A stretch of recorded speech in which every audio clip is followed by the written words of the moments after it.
ভাই শাকিব খানকে কাছ থেকে দেখে সঙ্গীত শিল্পী জেফার যেইভাবে শাকিবের দিকে তাকিয়েছিল সেটা দেখার পর পাবলিক বলছে খাম সারছে ভাই, এইবার মনে হয় শাকিবের প্রেমে জেফার হাবুডুবুই খাচ্ছে। আসল ঘটনা কি সেটা জানার পর আপনার চোখ ভাই কপালে উঠতে বাধ্য হবে।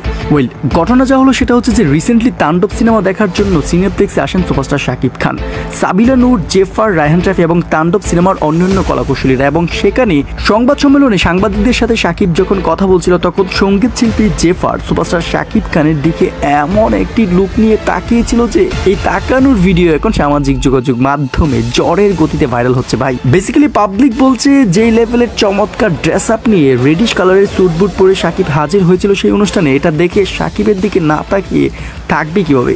আসলে জেফারের এখানে কোনো দোষই নেই। শাকিব খান দেখতে এতটাই সুদর্শন যে আশেপাশের রমণীদের দৃষ্টি তিনি একাই কেড়ে নিচ্ছিলেন। এখন বস, এই ব্যাপারে আপনার মতামত কি? এবং জেফার শাকিব খানের জুটি যদি ভবিষ্যতে আসে তাহলে দুজনকে কেমন লাগবে সেটাও জানান, আর অবশ্যই সাবস্ক্রাইব করতে বলবেন না।